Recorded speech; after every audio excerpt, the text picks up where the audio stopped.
kids. It's time to get some SML podcast all up in that.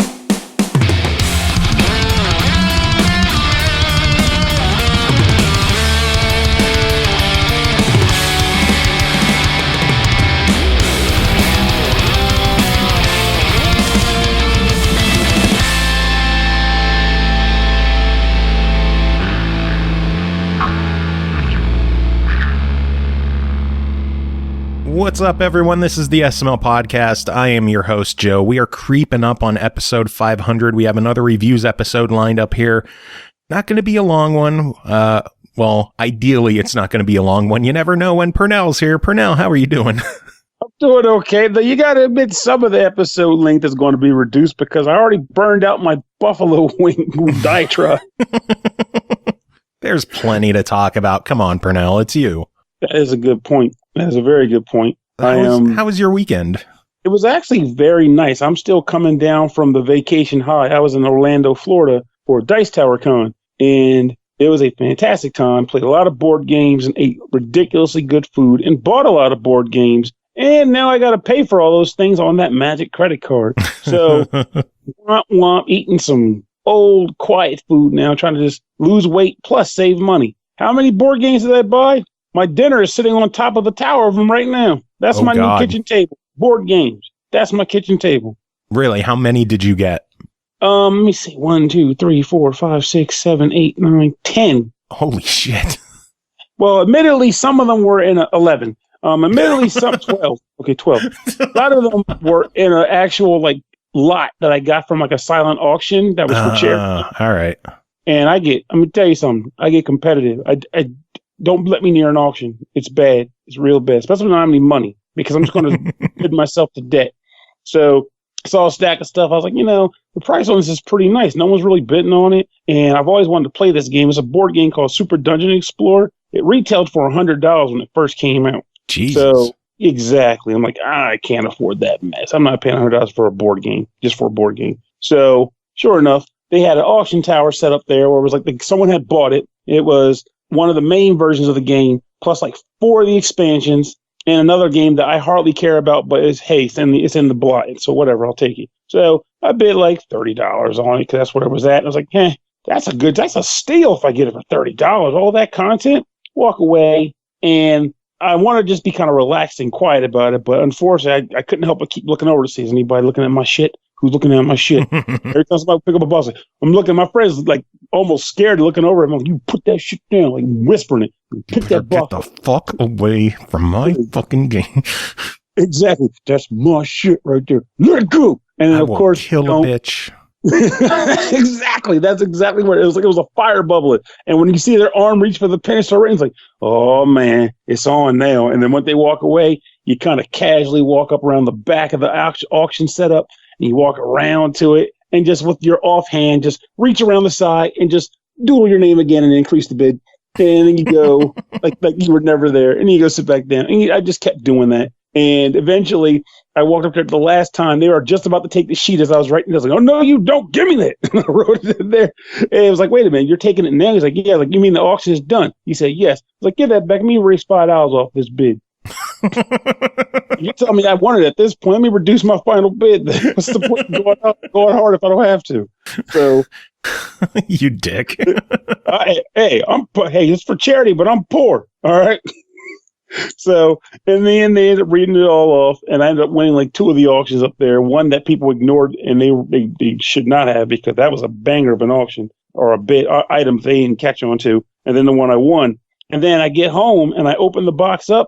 I had no idea what I was getting. It turns out I thought I was just getting the base games. No, I got a Kickstarter version of every variant in the game. The person who originally owned it sleeved. If you know what sleeving is, when you put your card in a little plastic container, they sleeved everything. They bought those thick plastic containers to put all the cards in. It is organized as hell and worth way more than what I paid for it. I can tell you right now. Even if I just want the game, I could take all the junk out of the containers and then sell it back to the store, and I made out like a bandit. That's impressive. It is. I didn't see it coming. I was like, I got the game. Holy shit. I just had to post on the internet. I was like, I don't know who had this. I don't know who donated this to the auction, but I'm going to take good care of your product because you hooked me up. Thank you. I mean, I paid less for the entire lot than that base game was that I mentioned to you earlier. Damn, that is crazy, man. It is crazy. I was geeked up. Still spent too much, though, across the board. And then ordered another board game on the car ride home off of the internet. Because I was scratching. I was fiending. Like, hey, one more game. You got the and itch. Then I got the solid itch. And, of course, it's like that Jerry Seinfeld sketch about when you go out to eat. That's how I was with board games, where while I'm out there, I'm like, more board games. Snap, snap, more games. Purchase. Swipe that card. Yeah, I'm good. And then you go home and the high's off. And you're just sitting there in your house like, man, that was a nice vacation. Back to real life. And then you start seeing the notifications pop up. Whoa. Who bought that? Where'd that money come from? What the hell where'd all this money, where'd all these bills come from? Oh, my God. And it's almost like you came out of a fun stupor. You don't know what happened. You went away living like you're on High Street. You come home on Bottom Ave. Like, ain't cutting it. It's dazed, confused, strung out in a whole big closet full of board games. Exactly. Wake up burping up cigarettes. Like, how did I get here, man? What was I sleeping? My head is sleeping. Who the fuck bought Monopoly? What is that doing in my house? I don't even like Monopoly. What is that here? So I don't know, man. And guy comes around, man, you were on fire last night. If it had pips and meeples, you were buying. People were chasing you to sell you their games. Oh, Jesus. You were on a board game bender. A board game bender. That's beautiful. That's poetry. That's debt. That's debt. Speaking of things that are going to put us in debt, should we talk about some games? Yes. Yeah, there it is. There's the other debt booster in my life. Video games. Yeah. We thankfully, we've only got 4 to talk about on this episode, so it's not going to be too long of a show. So let's kick things off. You're here to talk about one game that is called SolSeraph, developed by ACE Team, published by Sega, released July 10th on Xbox One, Switch, PC, and PS4 for $14.99. In the beginning, there was only chaos until one day when the Sky Father and Earth Mother drove the chaos away and made the world. They made the stars and the sun and the waters and the land, and then they made the plants and animals, and finally their favorite creation, humankind. When they were done, Skyfather and Earth Mother left the world so it could grow freely on its own. Pernell, I'm guessing this leads into the game? Yes, it does, though I honestly have nary a clue what makes humans their favorite creation, because humans ain't doing shit. They don't have any cool powers or not. Humans have boobs. Touche. Well played, sir. Yeah. Well, half of them do. The rest are just kind of there. Like, what are the other half doing? Boobless. That's what they got. Balls, and those dangle, and you could play with those as well. They just swing in the breeze. No, balls are horrible. you flick them and you're on the ground, seething with pain. Like, God gave man an Achilles heel, and that is his testicles. It sucks. What? Why aren't testicles stainless steel? I don't know. Sega's going to listen to this, and they're going to be pissed. The guy's like, what the heck? What do you have against our testicles? Anyway, the actual game. Yeah, I'm sorry, Ace. I'm sorry, too. The actual game is honestly pretty cool. So, leading into what you said, basically, it's the vibe I got from it, because I'm terrible with plots. There's like a number of like guys or like high powerful monsters who decide they want to wreak havoc on the earth itself. So they essentially release dark clouds all across the land, and mankind is kind of left wondering where the gods have left. Have they been forsaken because their lands are overrun by darkness and they can't do so much as build a farm for themselves? So what happens? The sun god Helios shows up, sent by father, the two gods, the mother and father, to right what's wrong with the planet.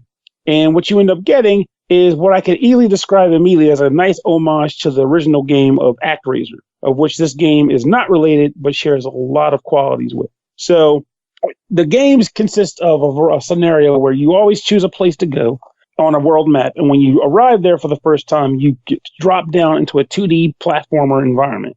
It is pretty much an action stage, I will call them, where you get not too many abilities early on. You can jump, you can double jump, you have a sword attack, you can hold down the slash button to do a charge up sword attack, which is not only more powerful, but also kind of gives you a bit of a jump think like a very light version of the up and B move in like a Smash Brothers game, where it's like a sort of raising your attack. Yeah. There's like extra hop. And you also get arrows that you can fire using a mana energy, so to speak. So you pretty much are running through these levels, fighting enemies. Oh, one last, you can also block with a shield button, and you can do like a backstep maneuver. On these levels, you use all these abilities to progress from left to right, sometimes up and down, to kill a variety of monsters, whether they be amphibious, mammalistic, I just made that up, or avian or what have you, insects as well. And sometimes even just flat out monsters, like jelly blobs. But anyway, you fight monsters to get to the end of a level, and you'll either end up fighting something like a cloud, like a cloud with an eyeball, then Kraken from Kirby, or just a swarm of different enemies. And when you defeat them, the level's over. You get a health or mana upgrade, which I'll go into in a second, and then you are cast back out into the world. So at that point, you are then presented with the actual world map, like the sim, let's call it the sim world, the sim stage, where you come across a group of surviving humans, and they are having their own personal conversations about the guys and why they've forsaken them. Or one might be, say, for example, one of them might be atheist, and the other's like, you don't understand, child. The guys are wonderful. It's just we have to pray harder or whatever. And then you show up to help. And you help by guiding them in a number of ways. So you're tasked with using your abilities to build homes for people to live in, and then farms with which they can use to grow food and feed your humans, because you need the food for the humans to actually function, and then a variety of other effects. Things that are needed, like it's sort of like a sim, in order for the humans to thrive. You need wood to build environments, so you have to actually build lumber mills near facilities to build lumber mills near trees with which to chop down wood, which then can be used to build facilities which the people can be placed in to function in. Now, something different from ActRaiser is that, unlike that game, you're not only trying to get the civilization populated, but there's another side goal that takes place in which you need to actually clean the land of darkness. This is done in two ways. One, you have to hold off the enemy advances from reaching the heart of the town, and something that's pretty much like a tower defense game. Oh, nice. In addition to it's pretty cool, honestly. In addition to building the farms and the homes, like I mentioned, you'll also find yourself building archery stations, and which can have guys fire at aerial enemies. And you'll have building barracks, which can have ground troops that can come in and attack enemies as well. The enemies will run down pre-designated lines, so you can actually tell where they're coming from, so you can kind of build an anticipation of them and hold them off. In addition to that, you also have to go and clear out the various darkness hubs that are strewn about the land. You'll know that they're there by seeing a purple dark haze with an eyeball above a hub. You basically have to extend your village's reach far enough out to these environments and place a shrine next to them. Once a shrine is there and you've put a worker in it, or a citizen, whatever you want to call them, they will clear that area of the dark mist, which will allow Helios, you, to descend into the area and purge the area of evil. And when you do that, it becomes another action stage, which could either be something as simple as a quick skirmish in a set environment piece, or a full-on platform stage. And in these stages as well, in addition to just like fighting monsters, you can also occasionally find upgrades to your character in the form of like weather upgrades, or just increased health and increased mana. Weather upgrades, what the hell am I talking about? I was going to say, what the hell is a weather upgrade? Exactly. Weather upgrades are for weather abilities, which can also be used on the sim environment stage. So even though you kind of set up the environment so that enemies can be attacked by your citizens by giving them the right tools, sometimes you also want to get down and dirty yourself. And this is done by using your god powers, mostly tied to the weather. You can use rain, which is used to fertilize the land so that you can actually build more farms and feed people. You can use sun powers to create a sun guardian that can land on the earth and fight alongside the humans. Usually he's stronger than the humans, and he's good to put in a clutch situation if they're being overwhelmed by a swarm of guys. And also, you can strike the ground with lightning and just directly attack monsters. All of these things, however, drain mana from your character. And if you don't keep your mana topped off, you'll find yourself unable to assist the people. But fortunately, it's pretty easy to get mana back. You just fly through a cloud formation on the map because your avatar is kind of like a winged bird. You just fly through some clouds and bam, your mana is restored. Now, the weird thing about this, but it's not so bad, it's just something you have to get used to, is that your resources are very finite to build. Like I said earlier, you use wood to build things. But trees don't grow back once you've taken them down. And once the trees are gone, you can't farm them again. So you can pretty much determine more or less how much wood you're going to have at the end of an environment once you've chopped all the trees down, once you get good with understanding, how much you get per section of trees or whatever. And that could be a little bit dicey, though admittedly, they don't screw you completely, because if you destroy a structure, you get the wood back 1-to-1. So there's no, you don't even get penalized for destroying a structure. It's just, that's good. Even with that, it's very good. It made my life better because I found myself in situations in college where I was like, oh crap, I'm out of wood, but I really need this magic tower. What do I do? Well, you got to destroy something. But then you find yourself wondering, what am I able to destroy? Because I love everything. I love everything I've built. What do I get rid of? And you just kind of have to take a chance and destroy something and hope it doesn't destroy your situation too much. Now, at first, I kind of found the action stages to be a little fun, but eventually to get boring because I felt like I wanted more abilities, but I wasn't getting them. It was just, hey, here's another mana upgrade, another health upgrade. But what I come to learn later on in the game is that once you've liberated enough areas on a specific area of the world, you'll reveal the location of the main god of the environment, the god that's, pretty much trashing the area and making it uninhabitable or trying to make it uninhabitable for humans. At that point, you are able to go to that environment, go through a rather lengthy stage. It's more like a marathon at this point. And then you fight the boss at the end. And once you beat him, you get a new ability, which you can use on the action stages, which I liked. So that gives you something to pursue as you play through each of the stages. You know that at the end of a stage or area, rather, you'll get a cool new fighting ability, which you can take to the other areas. Now, you are able to leave an area whenever you want, whether it be an action stage or even the sim stage, and go to any of the other sim stages in the world once they've become available to you. So you're never really locked into an area that you might not want to deal with. You might be able to say, hey, this island area here is nice, but I'm kind of tired of dealing with it but I want to come back later. You can just take off, fly to another location, and start on that one and see how well you perform. And each area has its own little drama set of humans to listen to as they complain and wonder, why is water water? I don't understand.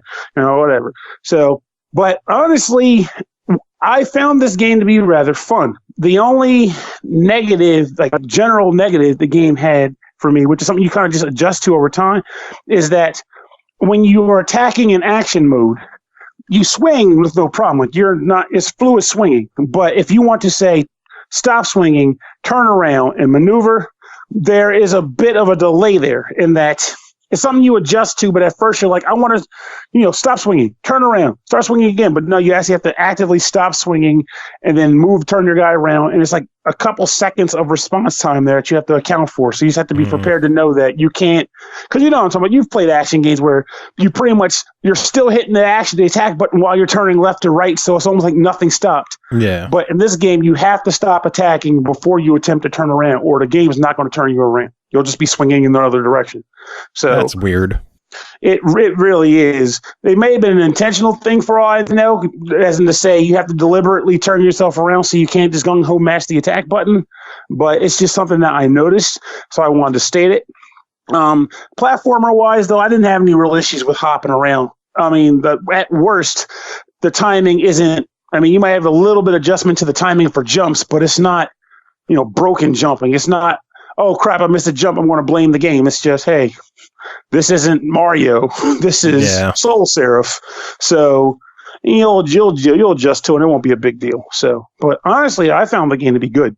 It's not ActRaiser, but it doesn't need to be ActRaiser. ActRaiser is still out there on your Super Nintendo or your emulator waiting for you to play it if you really feel like you need to. But it's nice to see a company remember that a game of that style existed and decided, hey, let's see what we can do with that concept. Because I think they did a decent job with it. And it's nice to have a new game in that gameplay style to play around with. Yeah, just from you talking about it, it sounds a lot like ActRaiser, but with added tower defense. And exactly. That sounds awesome. Exactly right. It's really cool. Well, I guess the only question left is $15 on it. What's your verdict? I personally find it to be a buy. Worth the money. Awesome. I will definitely have to pick this one up. This one's been on my radar since I first heard about it. I loved ActRaiser on the Super Nintendo. This game has been getting so many comparisons to ActRaiser. It'd be foolish to not acknowledge them, but yeah, I'm dying to pick this one up and give it a shot. Yeah, and I mean, like, the other thing worth mentioning too is that, and I actually ended up looking around because I was curious in a sense, like what other people were thinking of it, if they gave it a shot or not.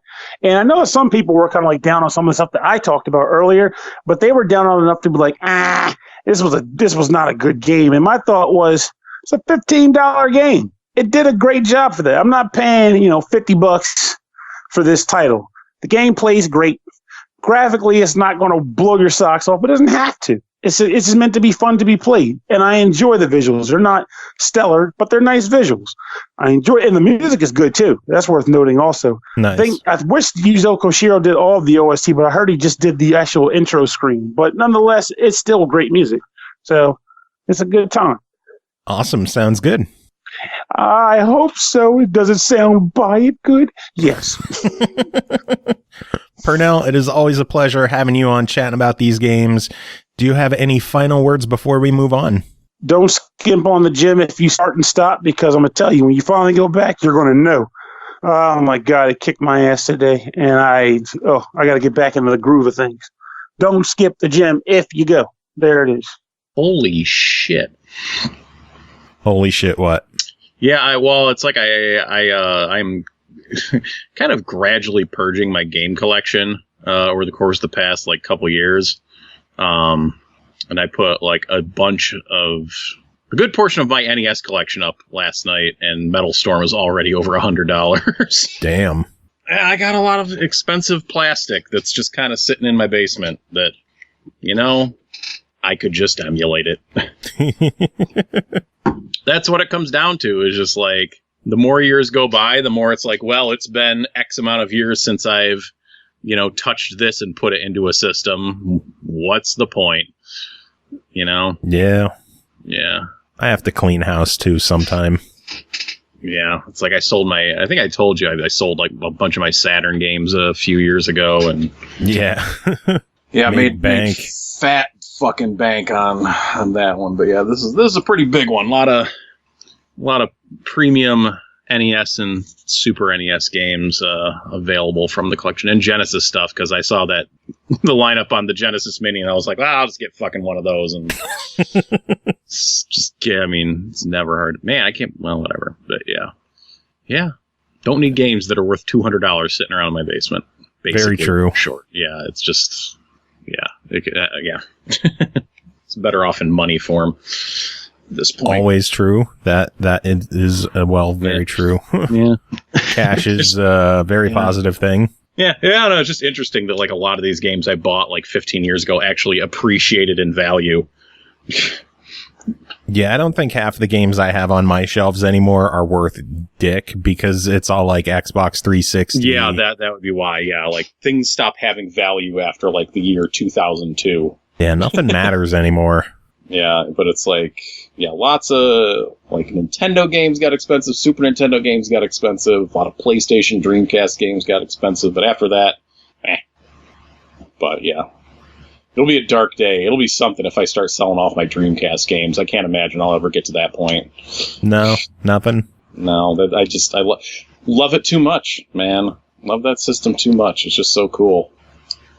I regret getting rid of my Dreamcast. I had one of the black Sega Sports ones. Mine is a Japanese Dreamcast manufactured in the year 1998. Wow, really? Yeah, it's still kicking. Yeah, but damn. Yeah, that's the one game collection I've actually continued to pursue items for in recent years. But what are you still looking for? Really nothing at this point.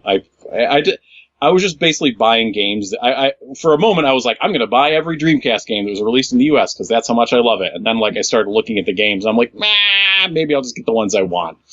Maybe I'll just get the ones that I'm interested in and skip going for all the also ran shit that I forgot about. There's not an insignificant amount of, but There's just so many neat things that are like only on Dreamcast. That's such a cool system. It's such a cool system. I love it. I love it dearly.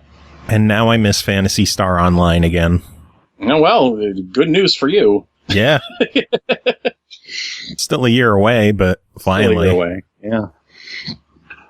Anyway, should we talk about a game? Let's do this. We should talk about some video games. All right. Well, the game you're here to talk about is called Senran Kagura Peach Ball, developed by Honey Parade Games, published by XSEED and Marvelous USA, released July 9th on the Switch for $39.99.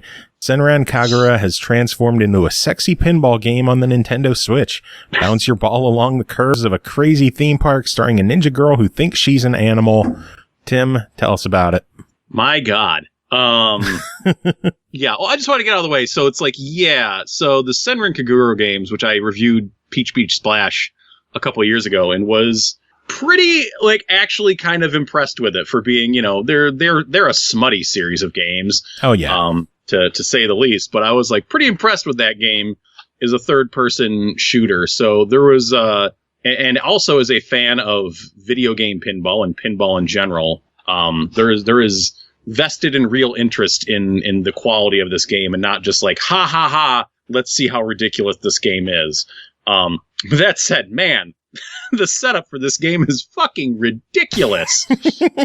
Yeah, it's like one of the girls is like running an arcade and has like this goop in her bathroom that turns people into animals, and like one girl goes in there and thinks it's soap and then gets it on like four of the other girls, and then they all turn into different animals and think they're animals. And oh Jesus, that's where the fetishism is going in this one, which is fine if that's where it goes. But then once they are animals, in order to her contingency plan, she thought that something like this might happen, is you'd have to trick them into getting on top of this specially built pinball table and then shooting them with the magic peach ball, the eponymous peach ball.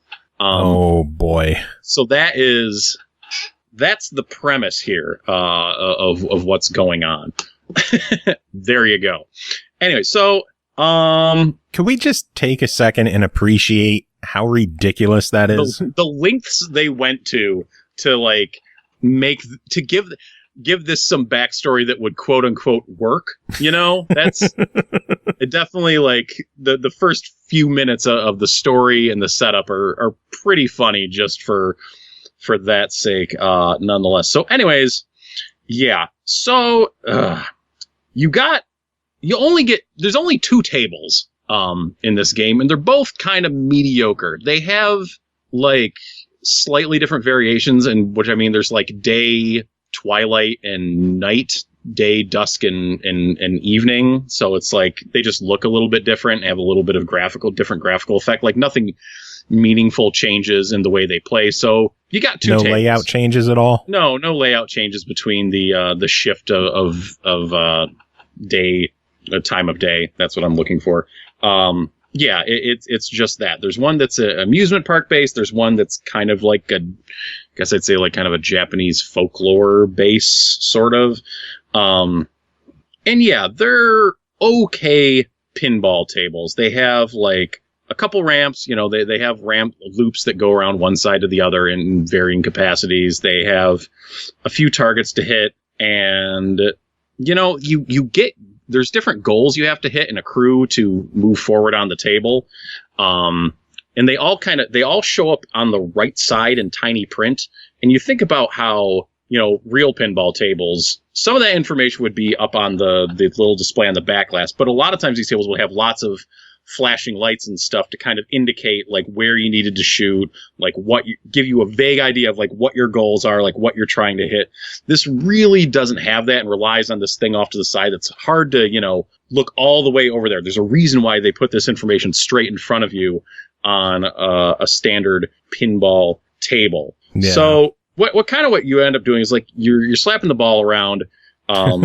You do like you'll spawn like little mini games on the table, not unlike other like pinball games that are purely based in the video game world, like Metroid Prime Pinball or like your Pokemon Pinball, stuff like that, where creatures will just manifest and be walking around. You have to hit them as targets, usually kind of right there in the middle. But I think part of the reason that they end up being simple is that they only end up having like so much room to work with because you have a giant animal girl sitting in the middle of the table and taking up all this real estate because, that's the main goal of the game. That's what you're shooting to do, is to remind this person they're a human and such. So yeah, like you will smack the girl is right there in the middle. She is a target. You get points for shooting the ball at her.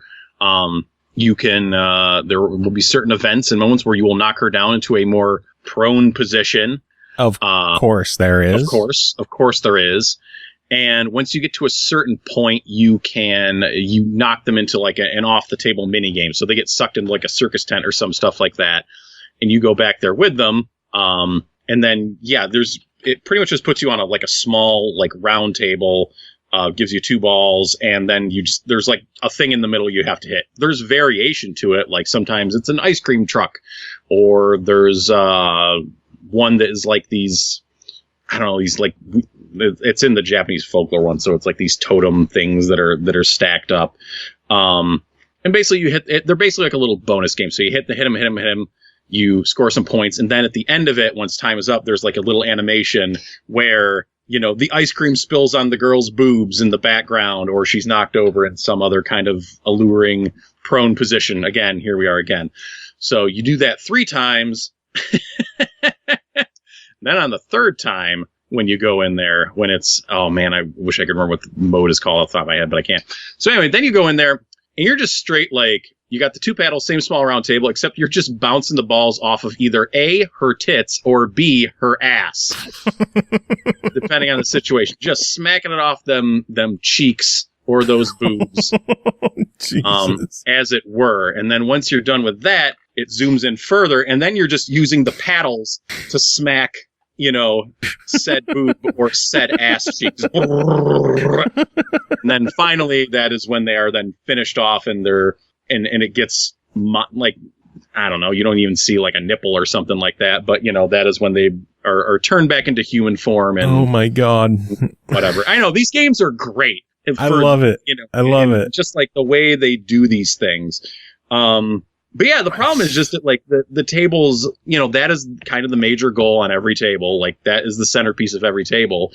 And it ends up like, it's not like different girls have different goals or really things play out dramatically differently. You just kind of keep the ball alive, and eventually you'll build up enough score that you'll activate these bonus games. You'll go back there. Like, there isn't really like a strong table progression. Like there's not a lot to shoot for, like variation of the hits. It's pretty much just mostly just aiming for the ramps. I don't want to dilute it too much, but there really isn't much more than that. They're really simple tables, just kind of meant to work around this theme of de-animalizing girls. So like in the story mode, you'll basically play up to the point where you de-animalize or rehumanize the girl, as it were, and then you move on to the next chapter. When you play in like the arcade endless mode, you'll get up there, de-animalize them, rehumanize them, whatever, and then it just cycles back up, just the same way, like through again. Like there is a multi-ball mode you can activate, which is fun. There's no like plunger to shoot the ball in with, so there's no like skill shot. The ball is just kind of unceremoniously dropped onto the table. They do have different ball types. Some are, the difference is like they're lighter or heavier. I picked the one that was easiest to see. Like the lightest colored one. That's what stood out to me most on the table. The darker color ones would blend in too much, so I didn't really use those. Yeah, the story mode you can play through with different girls as your main character, so you'll get different cutscenes and different dialogues there, which is fun and, like I said, funny. On the more pervy side of things, there is I don't remember what they call it, but there's like the dress up mode or like the intimacy mode where you can just go in there and then you have your gal there in the middle and you can put different outfits on her, which some are unlockable in the shop, and then you can pull up your floating hands and grab at her boobs and grab at her ass and do that stuff. I mean, this stuff was in I might wager it's in every one of these games, but yeah, it was pretty in much Peach Beach Splash as well. You can shoot water at them, do that stuff. But, looking at this in a serious, critical way, there's only 5 or 6 girls in this game. There's not that many outfits. And, there isn't... If you're strictly looking for, that softcore anime girl stuff, it's definitely a step back from Peach Beach Splash. And not a lot of outfits as well. But so, yeah, at the end of the day, I don't feel like it has enough content to, satisfy... if this were a great pinball game, a good pinball game, I would be totally into it, whatever the other stuff, anime girl stuff. I am looking for quality pinball, and it's not here. It's just, it's okay. It's only the 2 tables for $40, which is a big ask. But then I feel like even if you're, looking for, anime girl stuff, there isn't enough of that either with a smaller cast. Peach Beach Splash had tons and felt like 20, 30 girls in it, and tons of different swimsuits you could slap on them. But this just feels a lot more limited. It is technically cheaper, but I just don't feel like there is enough there to justify it for, either camp, for someone looking for just the pinball or just kind of the theme of it, Yeah. It's a bummer. Well, overall $40. What is your official verdict? It's too much. It would need to be cheaper, a lot cheaper, to even be considered for what the heck, a try it recommendation. But 40, I think, is just too much for the amount of content that's there and the quality thereof. That makes sense. I wish there were more tables as well. It's a bummer to hear that there's only better 2 tables. Yeah, if they were better, or there were more of them, or the mini games were more interesting, or something. But it's just not enough there to satisfy. If a pinball game has enough to hook me, I'll play it tons. I spent a lot of time just last year playing Pokemon Ruby Sapphire pinball, because I hadn't played it before, but I was into it for a good month. But this, I was kind of okay, well, I feel like I've seen it all after not that much play. This is a bummer. Yeah, well, can't all be winners. They cannot all be winners. All right. Well, Tim, always a pleasure having you on chatting about this stuff. Do you have any final words? I do. Speaking of girls, how about that River City Girls trailer? Man, sure people have seen that by now. That was last week. That came out just before the 4th. That looks great. It's got some great music. I can't wait for it. I'm a sucker for River City stuff, especially, Arc Systems has had that license for years now. And I feel like this is the first actual new thing they've done with it, and not just kind of reusing those old sprites in various ridiculous ways, Yeah. So that's exciting. And I don't know whether Way Forward approached them or they approached Way Forward, but it's hopefully a match made in heaven. All right, and next game to talk about is called Scrap Rush, developed by ACQUIRE Corp, published by PQube, released June 20th on Steam and the Switch for $14.99. Robots compete by gathering junk in this crazy battle. The rules are simple: use blocks and crush your foes. Play with up to 4 players. Checking this one out, Royal Sefton, how are you doing? I'm good. How you doing? I'm alive. Yeah? Yeah, that's about the extent of it. That beats the alternative. How was your 4th? It was fun. It was a lazy day at home. I'm kind of I don't care about the fireworks anymore, so it's just fun to listen to all the exploding outside while I'm trying to get work done, and it's all noisy. We postponed recording the show on Thursday because it was the 4th of July, so right. Instead we did it on Friday when people were cutting grass. So, oh man, noise versus noise. Yeah, pick your poison. How about you? How was your 4th? It was hazardous. I had a neighbor's firework explode unexpectedly, and it popped me a good one in the face, right below my face, in the chin. But I was standing a good 15 feet back from this thing, and it just let loose, and got this nasty burn on my neck. Oh, so, damn! Yeah, it was awesome. And the thing is. The thing is, nobody was playing with homemade fireworks. These were just, as legit as they get. You buy them at a fireworks stand, whatever. But yeah, it was just, pretty sparkly, and all of a sudden, boom! It was just like a dynamite went off suddenly, and yeah, it was bad. Thankfully, I'm the only one who got bit by it, and it wasn't hospital time. It wasn't that bad. It was just surprising. So no hospital, just boo boo. Yeah, it was just a boo boo. Got a Band-Aid on it? No, I don't. Oh, you're too tough for Band-Aids now? No. I got a beard on it now. I got stubble. I'm not going to shave until this thing goes away because, ouch. So it's like right in the danger zone. So yeah, that's going to be bad news if I try to shave. I'm just going to wait for a while and let that finish. Oh Lord, that sounds like a blast! Ha ha ha ha ha ha ha. So how's Scrap Rush? Scrap Rush, yes. Let's get on topic. I'm sorry, man. Scrap Rush is cool. When you sent it to me and said, "Hey, do you want to check this one out?" I was like, "Cool, Bomberman." It's not Bomberman. I'll just let you know right now. Spoiler alert: it's not Bomberman, but okay. It does give a lot of the same vibes, and it has a 4-player battle mode that is Bomberman-esque. But different. So you play a robot. You're kind of slow moving at first. As you break out these like boxes of scrap, you can sometimes pick up power-ups that might increase your push distance, your speed. And when I say push distance, it's kind of like, I know in Bomberman sometimes you could kick a bomb or something. Well, that's Scrap Rush all the time. You have the ability to push these piles of scrap either a short distance or a long distance, or if you charge it up, a really long distance.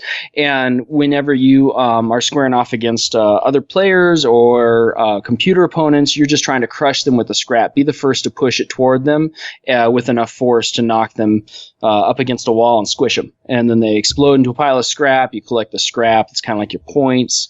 You hit 700 points of scrap and you upgrade, and you know it's kind of like transformation, and you look badass and all this stuff. And so it kind of has that Bomberman-esque look, but it's more like Bomberman meets Wall-E, for lack of a better way to put it. Interesting. Yeah, and the play modes are a little varied. So there's 3 different types of battle mode when you're playing with up to 4 players.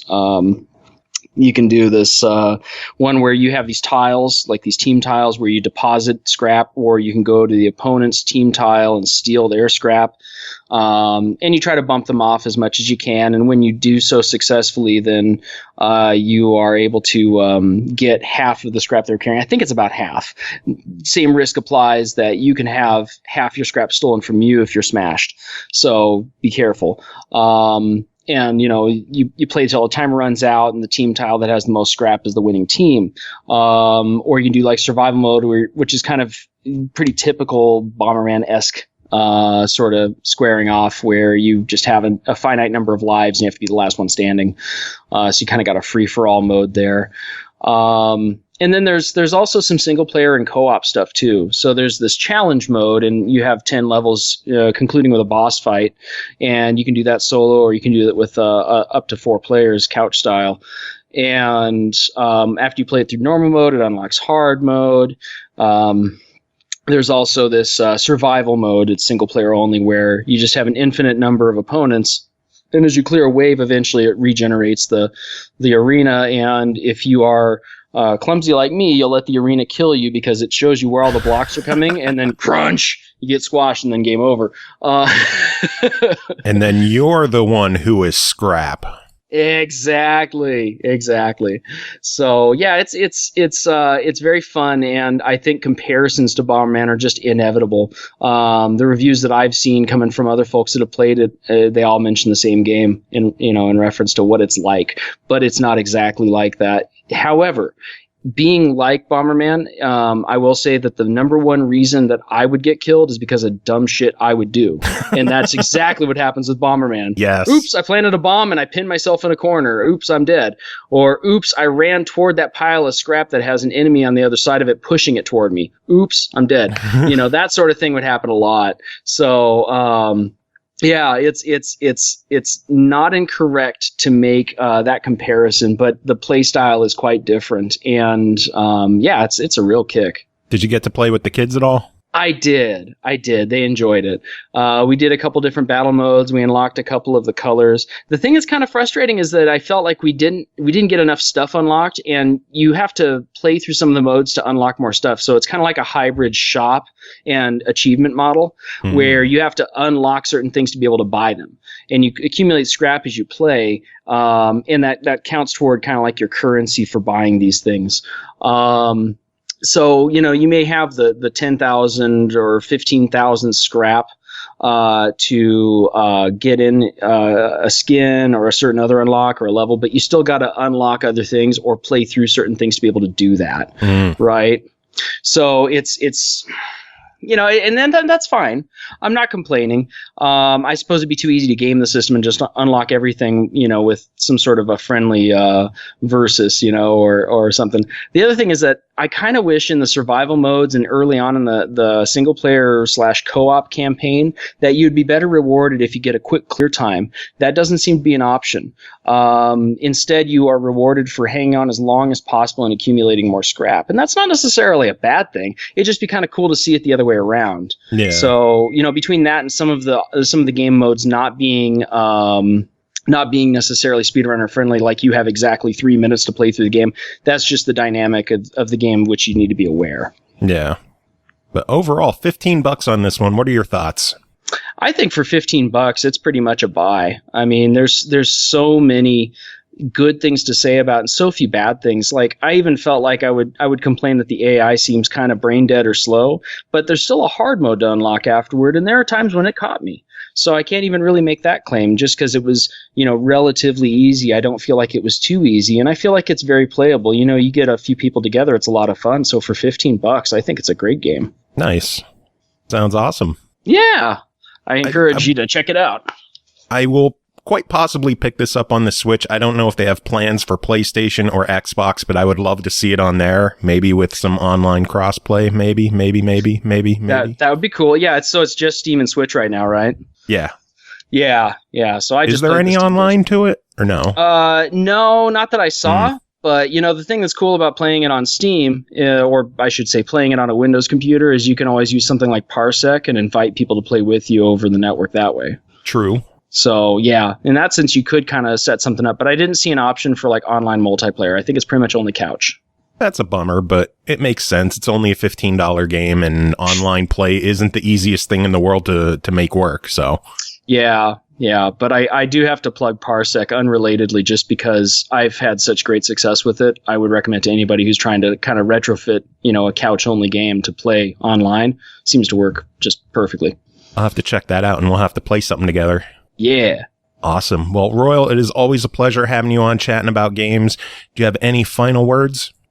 Hey, kid, I'm a computer. Stop all the downloading. I like that your phone answered that, too. Help, computer. All right, and finally tonight we've got Chris Taylor joining us. Chris, how are you doing?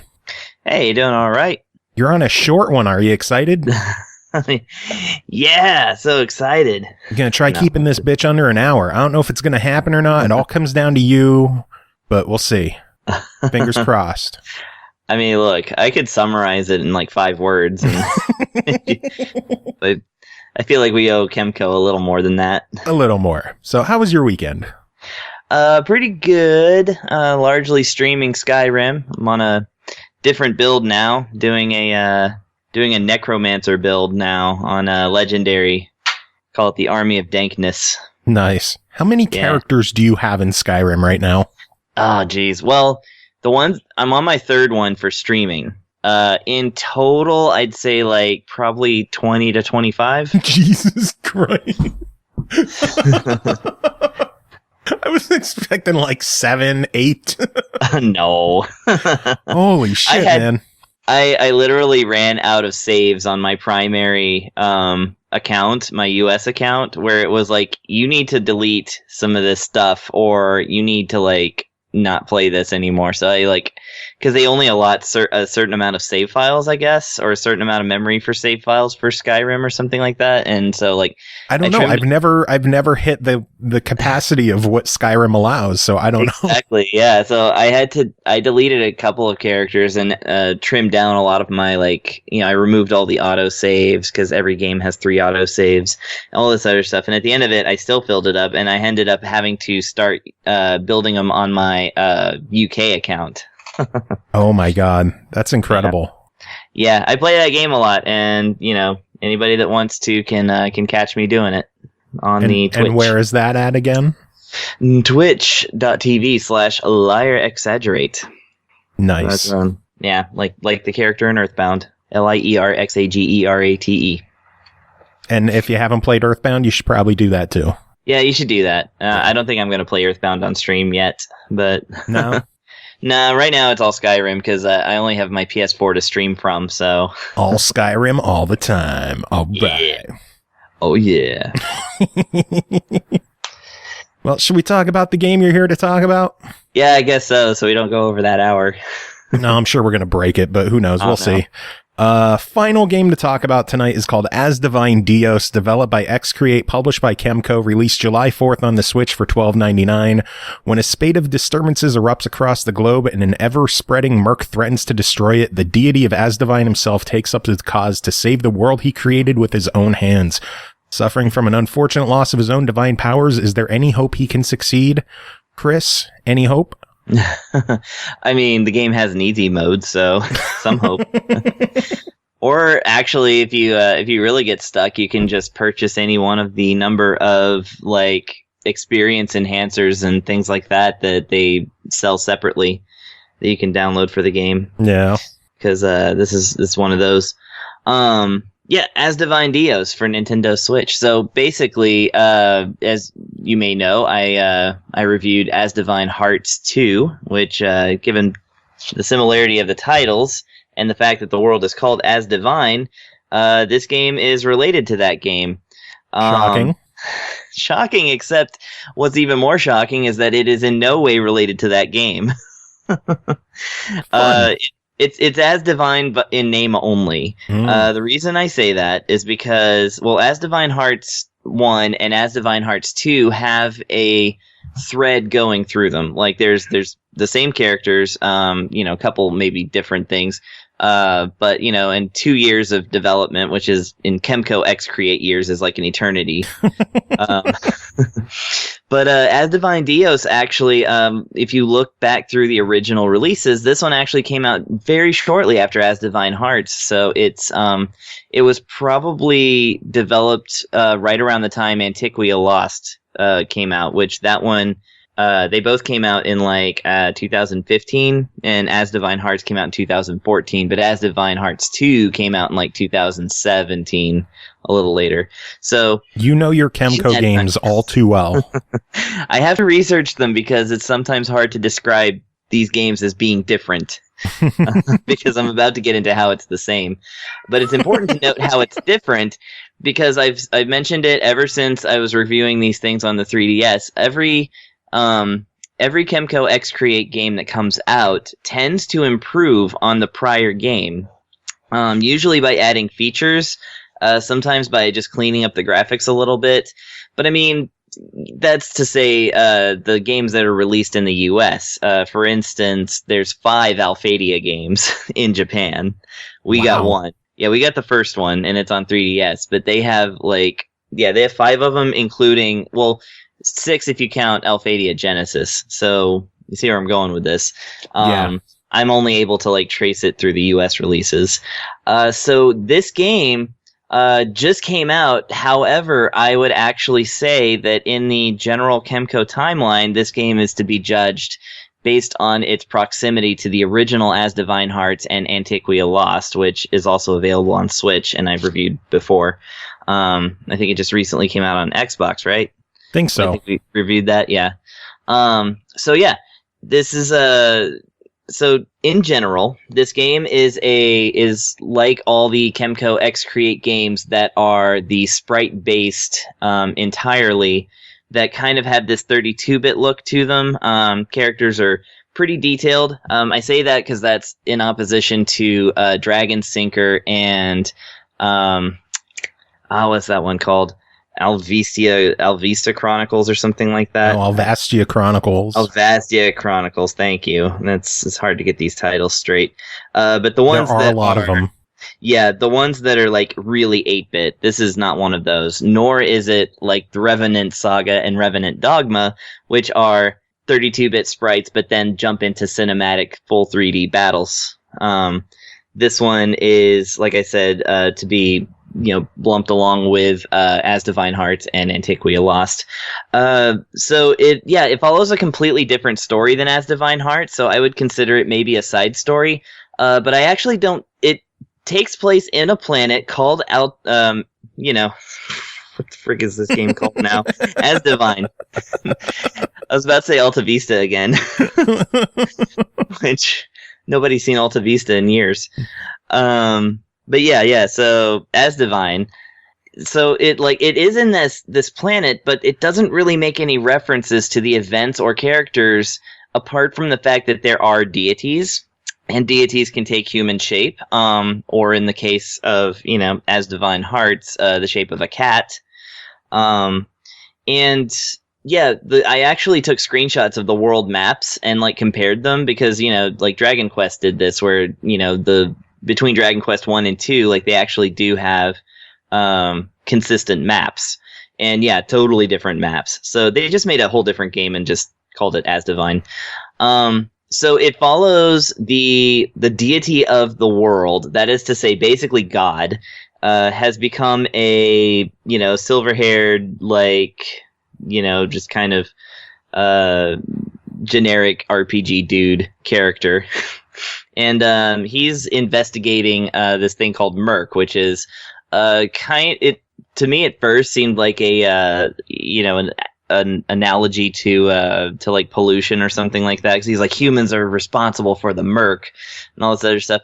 But you go around this place and there's no machinery whatsoever. So I'm kind of like, well, how did they do this in the first place?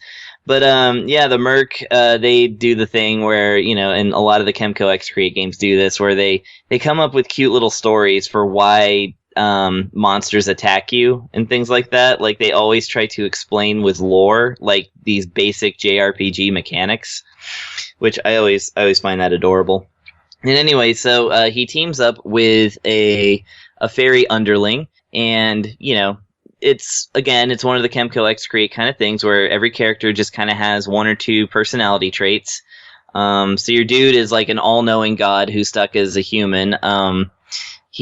That's pretty much it. He's, there's nobody that's really confused about anything. There are no strictly human characters in this game. They're all four characters that end up joining you are some kind of mystical deity-like, or kind of a second-tier deity that looks like a human. So there's, interestingly, in the narration, there's nobody to really serve as the audience.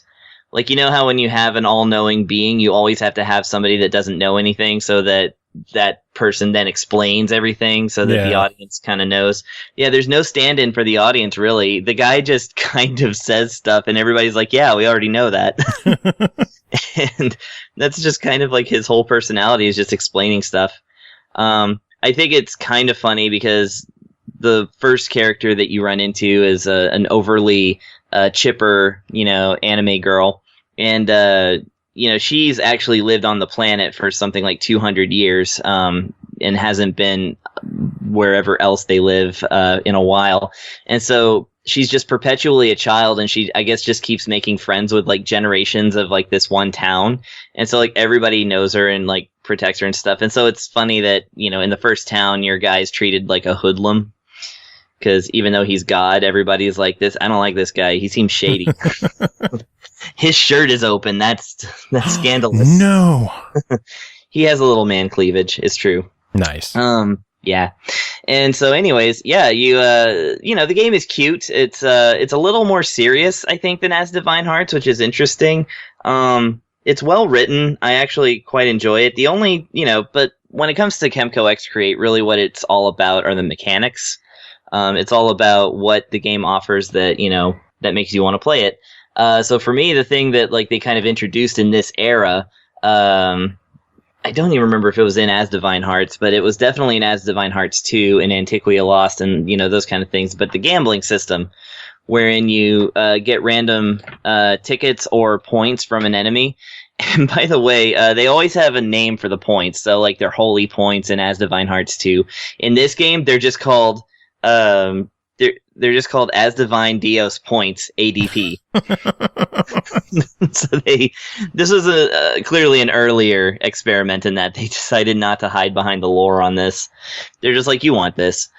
And that's how you get better weapons and things like that you can gamble for. Of course, it's got the protection system where you can't save and load. They make you save before you play the game so that they can overwrite it. So you have to be content with what you've got. It's a little more basic. Like there's no way to get it's just basically weapons that you get from this sort of thing.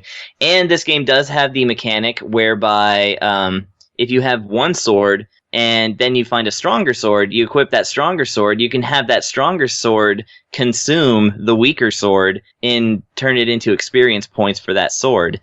Yeah, so, I like that stuff. Yeah, it's a little, it's early in this game. The only thing I noticed about it is that, that's different than the other games is that it's a little less forgiving. That is to say, so anytime a weapon that you absorb has a quality about it, let's say it poisons the enemy, and each aspect is rated 1 to 100, like it's a percentage thing. So if the poison aspect of a sword is like 12, then that means there's a 12% chance it'll poison the enemy.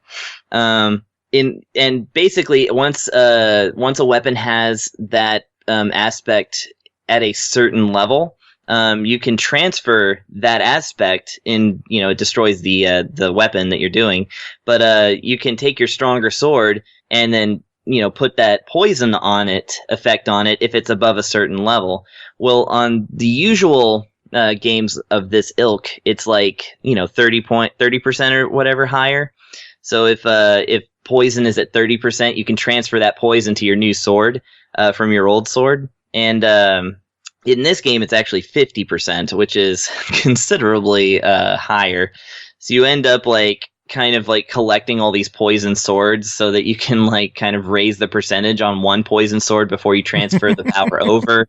And then you end up having just this mess of 12 pages of swords that you're, and the way this game drops swords, you're pretty much guaranteed to have so many, but that's okay because like I said, if that's an aspect that you like, it's certainly in this game. And that is one that I like.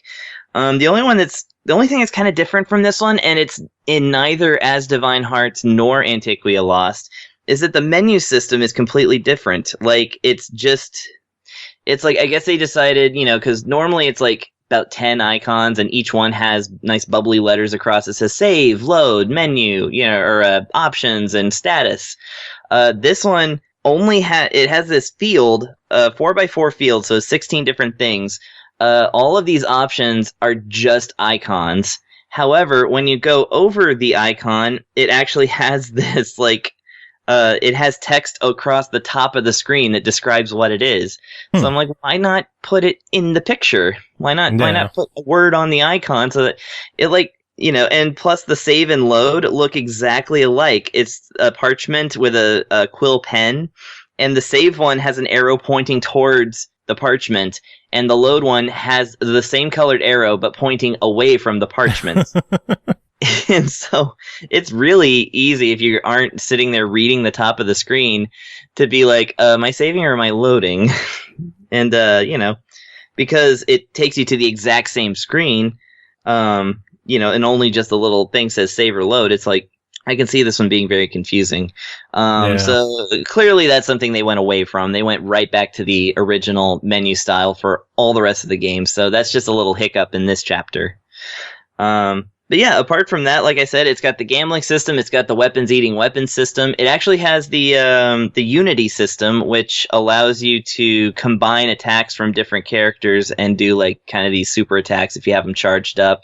This game has limit breaks, which is something they kind of included in later games. And again, I'm saying later, but I mean like 1 year later. Yeah. the late era KEMCO EXE-Create RPG. And yeah, like, it's just got, it has in-game stats, like total enemies destroyed, total walking stuff. But unlike Asdivine Hearts 2, you don't get anything for reaching any kind of goals. That's one thing I appreciated about Asdivine Hearts 2 and like Legend of the Tetrarchs, although that's not an EXE-Create game, but I'm just saying. Yeah. So it's, like I said, lore-wise, it kind of stands on its own. It's not really connected to any of the Asdivine Hearts. There are like little cameos, like Felix, the cat that is the deity in Asdivine Hearts 1 and 2, actually occasionally like peeks up from the background in battles, and like you see little glimpses of like Asdivine Hearts 1 cool. in this. Yeah, so they clearly they consider it a family, a family of games, but don't go into this game thinking that you're going to get anything but the most basic of like world lore from Asdivine Hearts. Gotcha. So overall, $13 on this one. What do you think? $13. I mean, I always say that's worth it for KEMCO EXE-Create RPG. They're great products. I like to think of them a little bit as so. If JRPGs are cocaine, then KEMCO EXE-Create RPGs are meth. They're a little cheaper, and there's a lot more available. And if you're an addict, then they'll do the job. So Jesus. Hey, you're talking to somebody who has no teeth when it comes to JRPG addiction. Oh God. And add Skyrim and all that. No, but seriously. Yeah, no, it's like all the KEMCO RPGs. I mean, this one isn't the best. It's not the newest. And who knows? They might have just released it because it's another game that has out of game purchases. Things like, it's like between $2 and $5 for whatever. And I think if you bought like everything, then your game will be extremely easy and you would have paid about $30. Yeah, something like that. Yeah, you don't actually need any of that stuff. The game's got so many difficulty levels, but I will say, I actually did purchase a DLC for Legend of the Tetrarchs. And so, that it has appeal. Sometimes if you get into this game, you find that it's a little hard and you're like, well, I just want to, lessen that challenge level a little bit. Then you can just go and purchase something. I've bought them before too. They definitely serve their purpose if you want them to. Yeah. Yeah. And it's interesting because, some of the games that KEMCO released on the Switch don't have that. So I don't know. Like the original Asdivine Hearts, doesn't have, out of game purchasing, and I don't think Dragon Sinker does either, but I'm not sure. Either way, I think this is a definitely a worthy chapter in the in the encyclopedia of KEMCO EXE-Create games that come out on Switch. Like I said, I would set it right next to Asdivine Hearts and Antiquia Lost. It's not the latest and greatest, but if you are into KEMCO EXE-Create RPGs, this is just another great one. So go ahead and get it. Sounds good. All right. Well, that is it for this episode. Chris, thanks again for coming on, doing your thing. Thanks again to Pernell, Tim, and Royal for all coming on and doing their thing as well. 4 people, 4 reviews. Not bad, huh? Heck yeah. We did break an hour, though, so. Well, I knew it. Well. Chris, do you have any final words to end the show? I don't know. Don't do meth, kids.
more than the power of a frog.